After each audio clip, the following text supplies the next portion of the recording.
Over the past 50 years, the dollar has become the fine contour line of humanity. Not because it is a green piece of paper with inherent value, but because it serves as a meta-indicator of the human condition, our desires, our fears, our hopes, our oscillations. As if a thread were stretched between the world's markets and the human heart, and every small tremor in one reverberated instantly in the other. In these decades, the dollar has not merely reflected economics. It has reflected consciousness. It moves in waves, just like we do.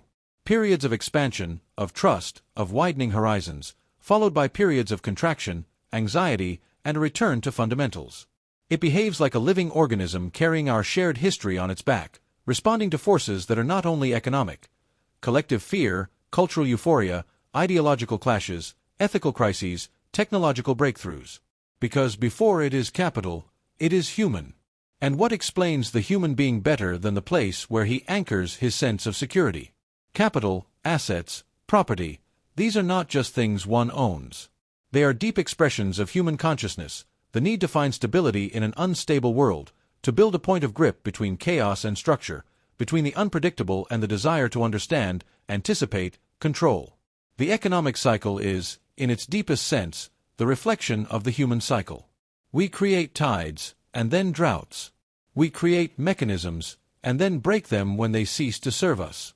We shape new cycles out of the exhaustion of the old ones, out of the desire for a different experience, out of pain or curiosity or despair. The dollar simply follows us, like a hand on a clock marking the rhythm of our collective breath. Driven not by money, but by the story we tell ourselves about who we are and what the future might be. And each time a cycle breaks, we do not return to the beginning. We become a new tribe of thoughts, instincts, and mentalities.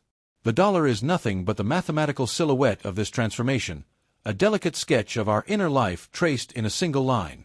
And at the end of every oscillation, when the fracture seems greater than the flow, humanity discovers that the break itself was only the opening to another structure.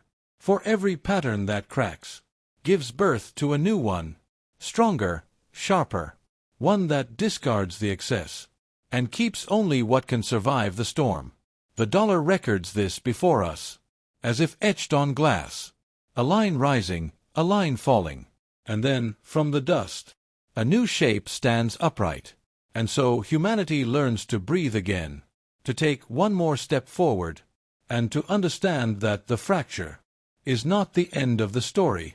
It is the exhale that sets its rhythm. And in the very place where everything breaks, that is precisely where the better pattern is born.